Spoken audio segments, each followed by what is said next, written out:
seperti menada hujan pada akhir musim. Aku tersenyum kepada mereka ketika mereka putus asa, dan seri mukaku tidak dapat disuramkan mereka. Aku menentukan jalan mereka dan duduk sebagai pemimpin. Aku bersemayam seperti raja di tengah-tengah rakyat, seperti seorang yang menghibur mereka yang berkata. Bapak Ibu yang diberkati Tuhan, pada bagian ini untuk menghibur dirinya dalam sebuah proses penderitaan yang ia alami, Ayub memperlihatkan sebuah perubahan yang bisa dijadikan dan ditampilkannya sebagai sesuatu hal yang membawa sukacita bagi orang lain. Yang pertama, ia melukiskan tentang sebuah kisah metafosa untuk menerangkan keindahan, perhatian dan kelelaannya menjawab kebutuhan setiap orang di masa-masa ia dalam kejayaannya saat itu. Aku seperti orang yang dinanti-nantikan.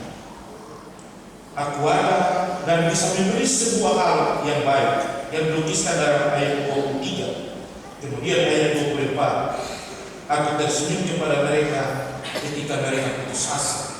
Sebuah proses perubahan yang dia harus tunjukkan sebagai bagian dari sebuah konteks kehidupan orang yang ada dalam sebuah pengharapan yang besar. Istilahnya ketika ada di padang gurun dalam sebuah proses pengharapan yang besar itu, tiba-tiba ada air yang gratis yang datang dan memberi kesenangan dan kenyamanan itu. Itu sosok Ayub yang pertama dalam sebuah perubahan yang dia. Kemudian ia menunjukkan sebuah proses kehidupan yang ia tunjukkan dalam ayat 24. Aku menentukan jalan mereka dan duduk sebagai pemimpin. Aku bersemayam seperti raja di tengah-tengah rakyat, seperti seorang yang menghibur mereka yang pertama. Pada bagian ini ia menunjukkan dirinya sebagai sosok pemimpin yang luar biasa, yang menentukan arah dan perjalanan setiap orang. Ialah yang memberi harapan bagi setiap orang yang hilang harapan. Ia yang memberi jalan bagi setiap orang yang merindukan jalan keluar dari segala persoalan yang ada. Ia yang membuat segala-galanya bagi orang yang ada di tengah-tengah pergumulan hidup yang menderita.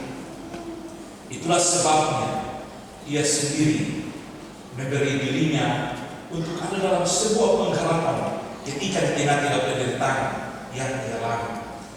Hari ini ketemu suara di minggu kedua kesengsaraan Tuhan Yesus. Tema firman Tuhan ini hari ini bilang berkeberpihakan kepada yang lemah berdampak mempersatukan. Seperti kata-kata yang tadi mengawali khotbah, bersatu kita teguh, bercerai kita runtuh. Sebuah proses pengharapan yang ada pada kita semua akan sebuah kehidupan yang harus dinikmati. Ayub mengisahkan hidupnya sebagai sebuah penghiburan yang bisa membangkitkan semangat dan bisa mempersatukan kehidupan yang bisa dibangun di tengah-tengah kehidupan yang harus dinikmati.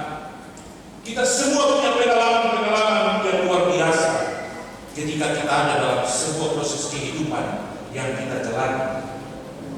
Ada pepatah bilang, hidup itu tak selamanya indah, tapi ada masa-masa yang kita bisa lalui dalam kesengsaraan.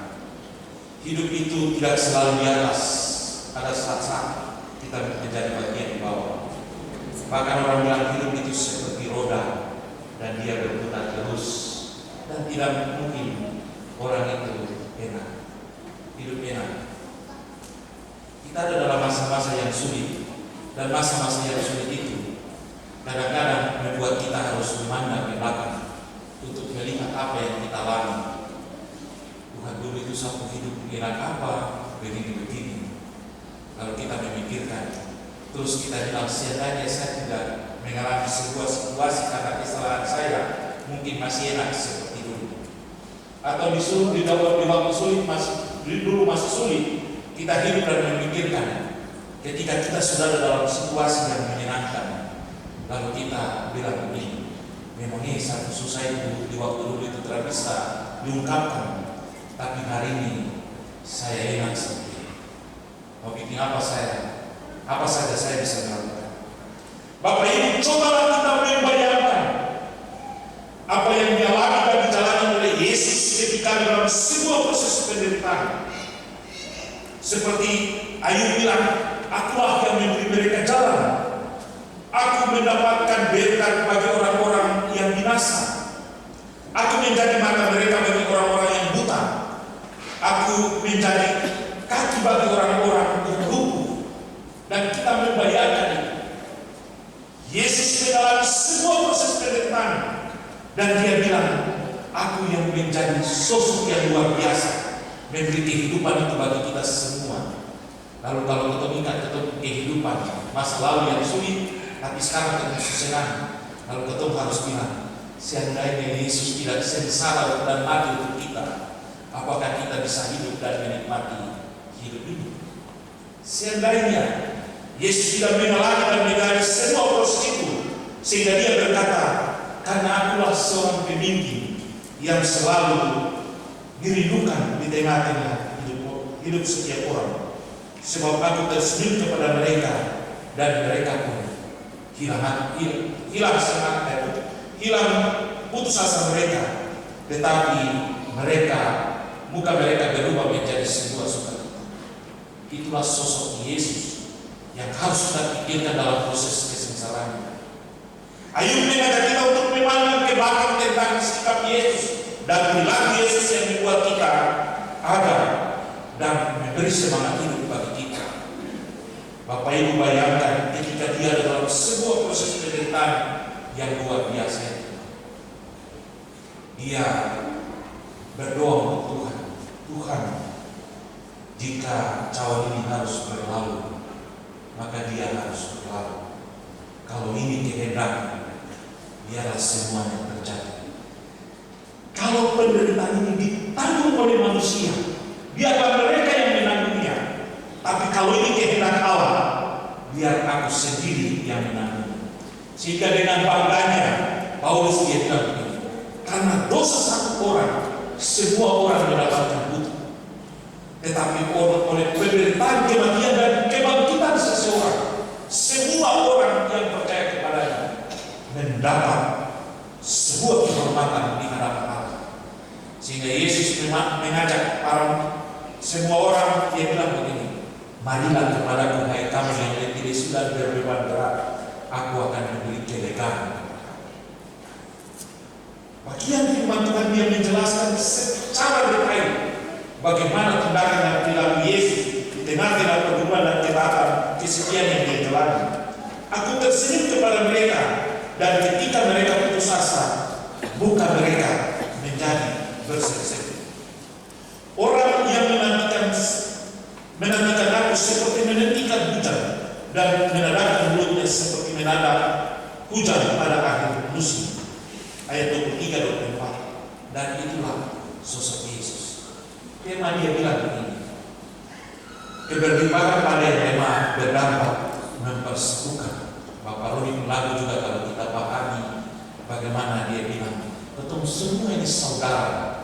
Jadi kalau kita saling bahu-membahu, saling memperlihatkan, maka kita akan membangun sebuah persatuan yang luar biasa. Mari, firman Tuhan mengajak kita orang semua. Kristus telah menderita, dia mati, namun dia bangkit untuk kita orang semua.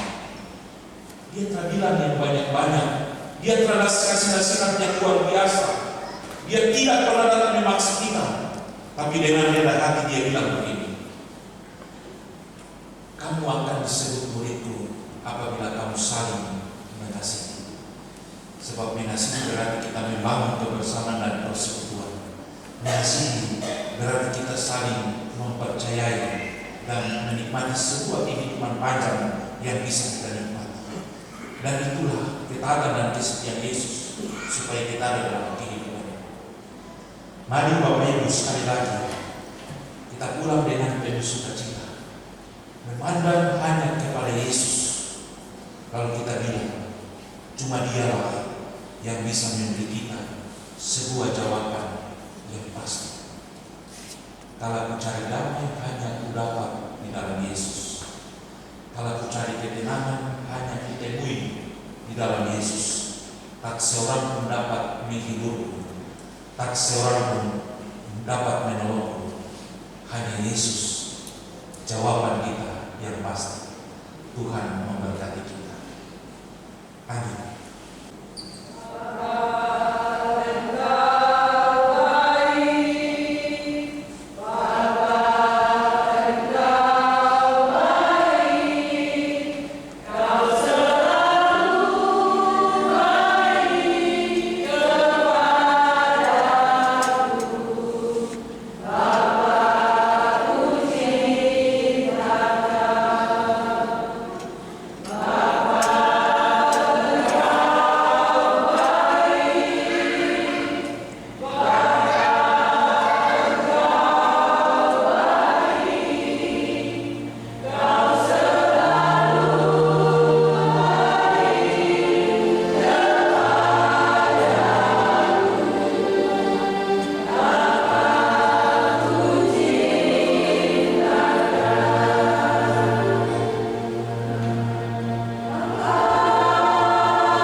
akan datang tuh sih sudah akan datang dalam pernikahan itu dan si manuk itu sudah terlalu mau batalin nama why di atas